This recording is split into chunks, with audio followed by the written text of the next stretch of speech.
Welcome. Hello, my dear student. Welcome back to my YouTube channel Sona Classes.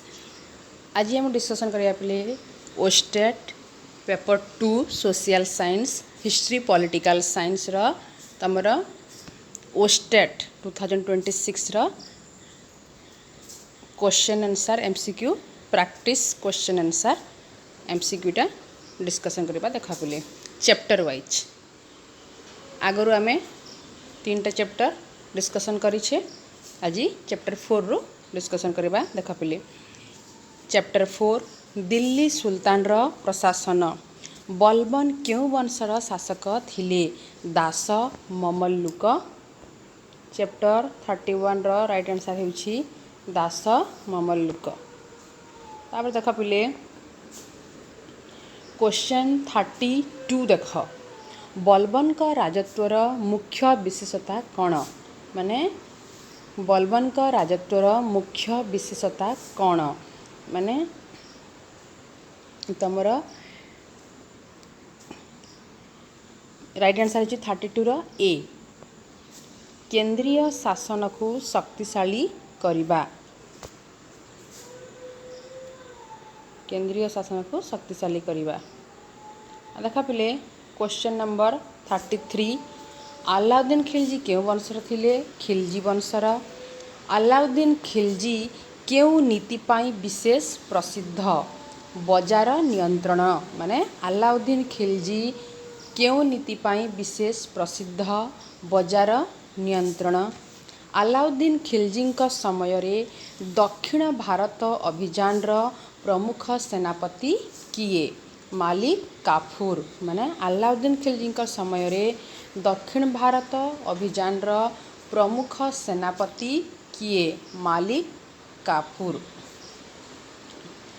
Alauddin Khilji का समय रे दक्षिण भारत अभियान रो प्रमुख सेनापति किए मालिक काफूर तापर नेक्स्ट देख क्वेश्चन नंबर 36 पिले फिरोज शाह तुगलक क्यों वंशर थिले तुगलक वंशर थिले नेक्स्ट देख पिले फिरोज शाह तुगलक क्यों कार्य पाई प्रसिद्ध तमरा सिंचाई और जनकल्याण कार्य पाई प्रसिद्ध माने फिरोज शाह तुगलक सिंचाई और जनकल्याण कार्य पाई प्रसिद्ध नेक्स्ट देख पिले क्वेश्चन नंबर 38 दिल्ली सुल्तान रो शासक मानक मध्यरु किए कठोर राजतंत्र रे गुरुत्व देथिले बलबन माने दिल्ली सुल्तान रो शासक मानक मध्यरु किए कठोर राजतंत्र रे गुरुत्व देथिले बलबन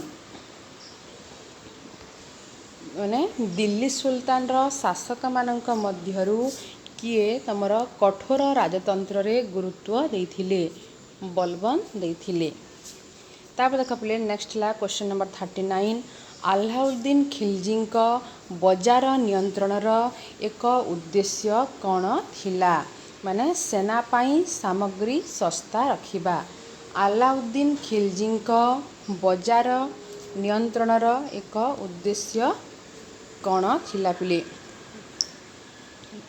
क्वेश्चन नंबर 39 देखा पिले अलाउद्दीन खिलजी का तमर बजार नियंत्रण रो एक उद्देश्य कौन थिला सेना पाई सामग्री सस्ता रखिबा हला तमर अलाउद्दीन खिलजी का नियंत्रण रो माने अलाउद्दीन खिलजी का बजार नियंत्रण रो मुख्य उद्देश्य हेतिला तमर सेना पाई ए अलाउद्दीन खिलजी का बजार नियंत्रण रो माने एक उद्देश्य सेना पाई सामग्री सस्ता रखिबा थिला फिरोज शाह तुगलक क्यों क्षेत्र रे अधिक गुरुत्व देथिले लोक कल्याण और निर्माण कार्य क्षेत्र रे अधिक गुरुत्व देथिले नेक्स्ट का पिला माने चैप्टर 5 मुगल स्थापत्य और चित्रकला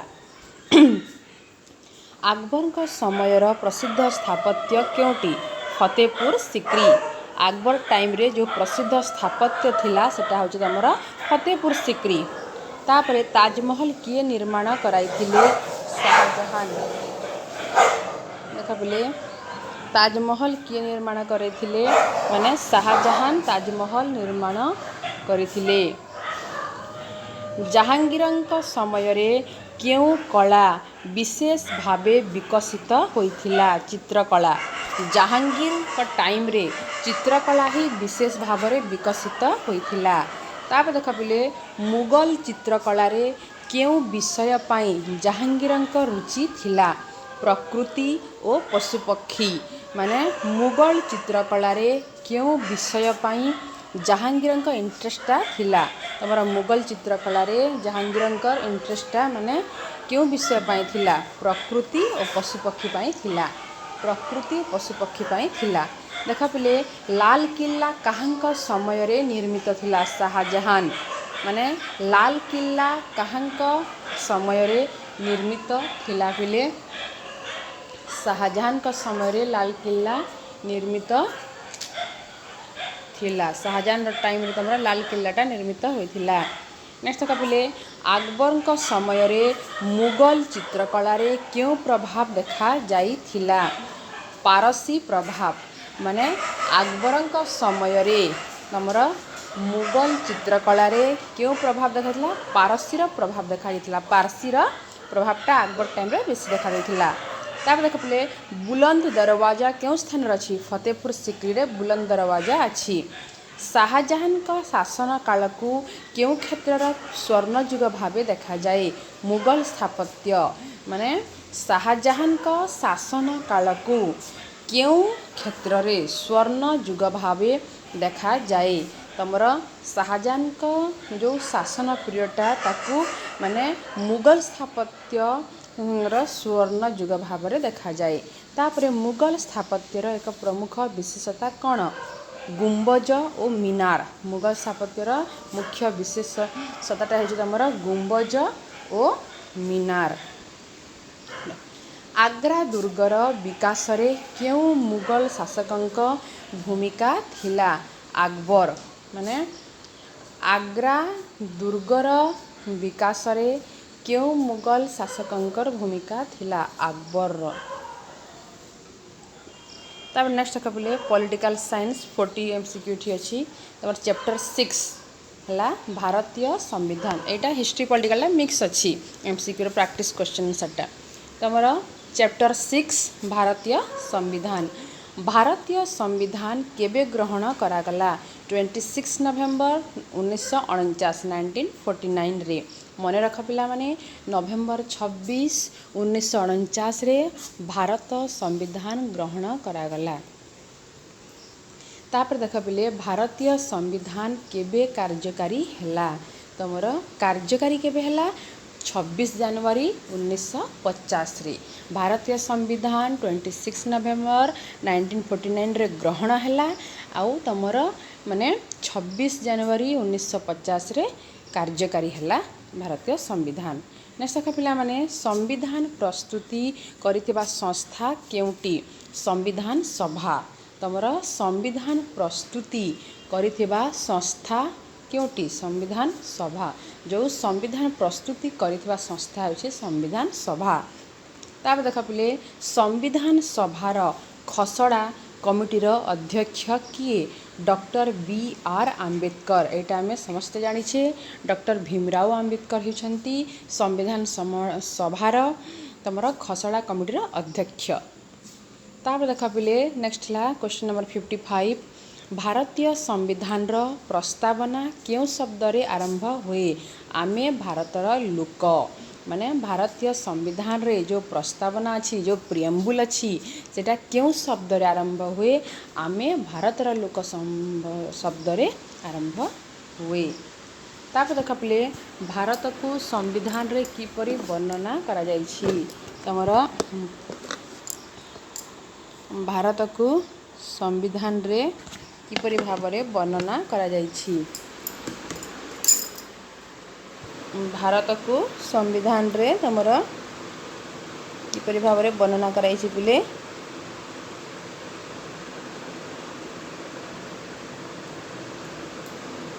ଭାରତକୁ ସମ୍ବିଧାନରେ କିପରି ଭାବରେ ବର୍ଣ୍ଣନା କରାଯାଇଛି? ମାନେ ସାର୍ବଭୌମ ସମାଜବାଦୀ ଧର୍ମନିରପେକ୍ଷ ଗଣତାନ୍ତ୍ରିକ ଗଣରାଜ୍ୟ ଭାବରେ ତମର କରାଯାଇଛି। देख बोले भारत को संविधान रे किपरि वर्णना करा जाइछि। तमरा क्वेश्चन नंबर 56 रा राइट आंसर होछि ए सार्वभौम समाजवादी धर्मनिरपेक्ष गणतांत्रिक गणराज्य माने सार्वभौम समाजवादी धर्मनिरपेक्ष गणतांत्रिक राज्य भाबरे तमर भारतीय संविधान को वर्णना करा जाइछि। तापर नेक्स्ट देखा पिले मौलिक अधिकार संविधान रा केउ भागरे अछि माने क्वेश्चन नंबर 57 राइट आंसर होछि बी पार्ट थर्ड माने मौलिक अधिकार संविधान रो माने पार्ट थर्ड रे भागरे अछि। मौलिक संविधान माने मौलिक अधिकार जोटा तमरा फंडामेंटल राइट्स जोटा से अधिकारटा पार्ट थर्ड रे माने पार्ट थर्ड भागरे अछि। तापर देख पिले राज्य नीति निर्देशक तत्व केउ भागरे अछि।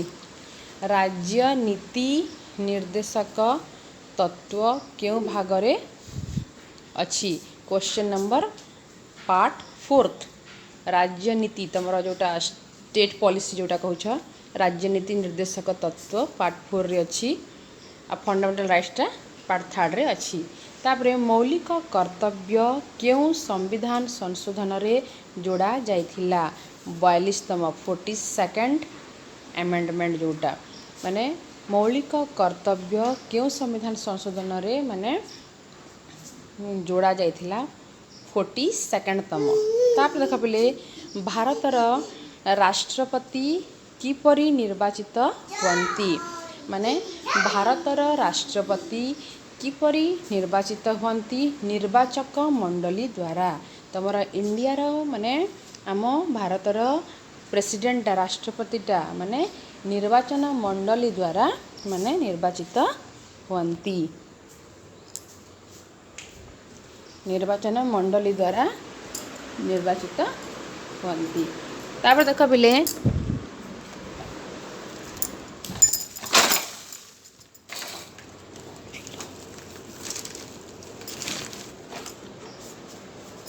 तापरे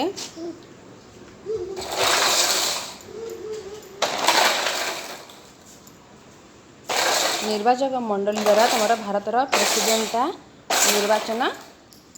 निर्वाचित हुअन्ति। नेक्स्ट है पिला माने चैप्टर 7 संसद और केंद्र सरकार तमरा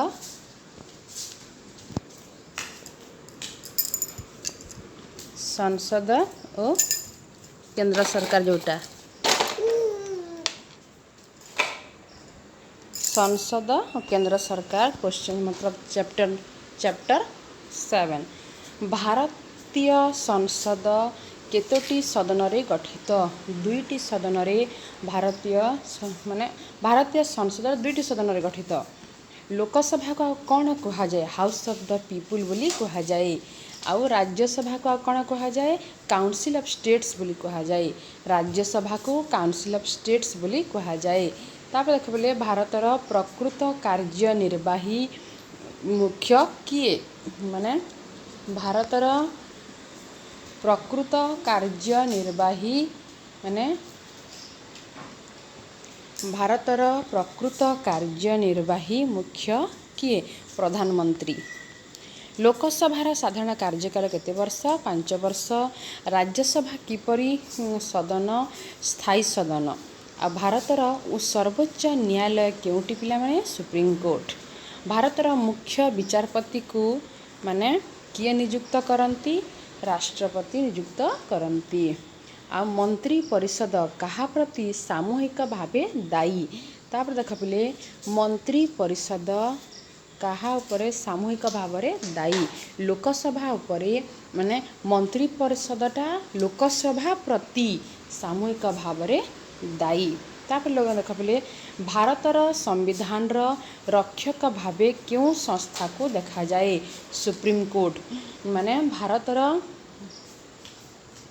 संविधान रक्षक भावे क्यों संस्था को देखा जाए सुप्रीम कोर्ट संस्था को देखा जाए माने भारतर संविधान माने रक्षक भावे सुप्रीम कोर्ट संस्था को देखा जाए। नेक्स्ट ला पिला माने चैप्टर 8 राज्य सरकार और स्थानीय स्वशासन माने चैप्टर 8 है पिला माने राज्य सरकार और स्थानीय स्वशासन। राज्य सरकार और स्थानीय स्वशासन तमर राज्यर सांविधानिक मुख्य किए पिला माने राज्यर सांविधानिक मुख्य किए राज्यपाल। राज्यर सांविधानिक मुख्य होइछंती तमर राज्यपाल पिला माने राज्यर सांविधानिक मुख्य होइछंती तमर राज्यपाल। आउ राज्यर प्रकृत कार्यनिर्वाही मुख्य किए मुख्यमंत्री माने मन रख पिला माने राज्यर सांविधानिक मुख्य राज्यपाल किंतु राज्यर प्रकृत कार्यनिर्वाही मुख्य होइछंती मुख्यमंत्री। तापरे पंचायती राज सहित संपर्कित संविधान संशोधन केउटी 73तम 73तम पंचायती राज सहित संपर्कित संविधान संशोधन 73तम। तापर देखा पिले नगर स्थानीय स्वशासन सहित क्यों संशोधन संपर्कित तमर 74तम माने 74तम। तापर देखा पिले नगर स्थानीय स्वशासन सहित क्यों संशोधन संपर्कित 74तम। आउ ग्राम स्तर स्थानीय स्वायत्त शासन मुख्य संस्था कौन ग्राम पंचायत। पंचायती राज व्यवस्थार तीनोटी स्तर मध्यरु केउटी नुहे राज्यसभा बोल पंचायती राज माने पंचायती राज व्यवस्थार तीनोटी स्तर मध्यरु केउटी नुहे राज्यसभा। पंचायती राज व्यवस्थार तीनोटी स्तर मध्यरु राज्यसभा नुहे। ग्राम सभार सदस्य किए ग्रामर समस्त योग्य भोटर। आ नगर निगम निर्वाचित मुख्य को साधारणतः कौन कहा जाए मेयर कहा जाए। नगर निगमर निर्वाचित मुख्य को साधारणतः कौन कहा जाए नगर निगमर निर्वाचित मुख्य को मेयर कहा जाए। तापर देख पिले राज्य विधानसभार सदस्य को कौन कहा जाए माने राज्य विधानसभार सदस्य को कौन कहा जाए पिला माने एमएलए। राज्य विधानसभार सदस्य को एमएलए कहा जाए। माने राज्यर मंत्री परिषद कहा प्रति सामूहिक भावे दायी विधानसभा। राज्यर मंत्री परिषद कहा प्रति सामूहिक भावे दायी विधानसभा। माने राज्यर मंत्री परिषद कहा प्रति सामूहिक भावे दायी विधानसभा प्रति सामूहिक भावरे दायी। राज्यर मंत्री परिषदटा हमर कहा प्रति सामूहिक भावरे दायी मंत्री माने राज्यर मंत्री परिषद विधानसभा प्रति सामूहिक भावरे दायी। तापर देखा पिले चैप्टर 9 गणतंत्र निर्वाचन और राजनैतिक दल माने गणतंत्र निर्वाचन और राजनैतिक दल। चैप्टर 9 देखा पिले गणतंत्र निर्वाचन और राजनैतिक दल। भारत रे निर्वाचन परिचालना करुथबा सांविधानिक संस्था केउटी निर्वाचन आयोग माने भारत रे निर्वाचन परिचालना करुथबा माने देखा पिले भारत रे निर्वाचन परिचालना करुथबा सांविधानिक संस्था केउटी तमर निर्वाचन आयोग। भारत रे भोट देबार न्यूनतम बयस केते एटा समस्त को जाना पिले 18 वर्ष। भारत रे साधारण निर्वाचन केउ प्रणाली रे हुए फर्स्ट पास्ट द पोस्ट मन रखा पिला माने फास्ट पास्ट द पोस्ट प्रणाली रे हुए। आउ राजनैतिक दलर मुख्य उद्देश्य कौन माने राजनैतिक दलर मुख्य उद्देश्य कौन पिला माने राजनैतिक दलर मुख्य उद्देश्य कौन तमर राजनैतिक दलर मुख्य उद्देश्य होची राजनैतिक शक्ति हासिल करी सरकार गठन करबा तार मुख्य उद्देश्य।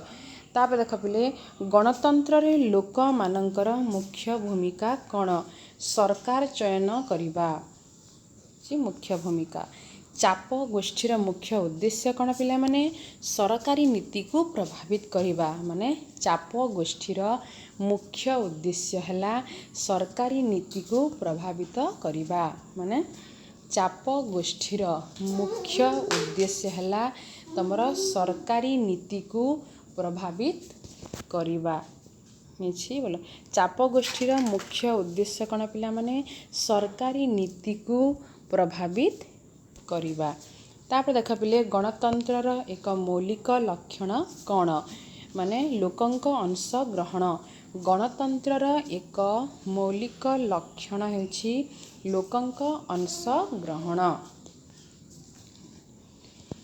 गणतंत्रर एक मौलिक लक्षण लोकंकर अंश ग्रहण तापर देख पिले निर्वाचन रे NOTA माने नोटार अर्थ कौन न नोटार अर्थ नहीं ठीक भारत रे निर्वाचन आयोग केउं धৰণৰ संस्था सांविधानिक संस्था तापर गणतंत्र रे नियमित निर्वाचन काहीकि जरूरी माने question number 90 row right answer हेउची ए गणतंत्र रे नियमित निर्वाचन काहीकि जरूरी कारण लोकंकु सरकार चयन और परिवर्तन सुजोग देबा पाई तापर देख पिले चैप्टर 10 हेउची पिला माने मानव अधिकार और नागरिक अधिकार माने मानव अधिकार और नागरिक अधिकार मानव अधिकार और नागरिक अधिकार चैप्टर 10 मानव अधिकार कहा पाई प्रयोज्य समस्त मनीष पाई प्रयोज्य मानव अधिकारर मूल धारणा कौन माने क्वेश्चन नंबर 92 रो ए हेउची सठिक उत्तर पिले मानव अधिकारर मूल धारणा कौन माने मनीषर मर्यादा और स्वाधीनतार सुरक्षा मानव अधिकारर मूल धारणा कौन बोल माने मनीषर मर्यादा और स्वाधीनतार सुरक्षा हेउछि माने मूल धारणा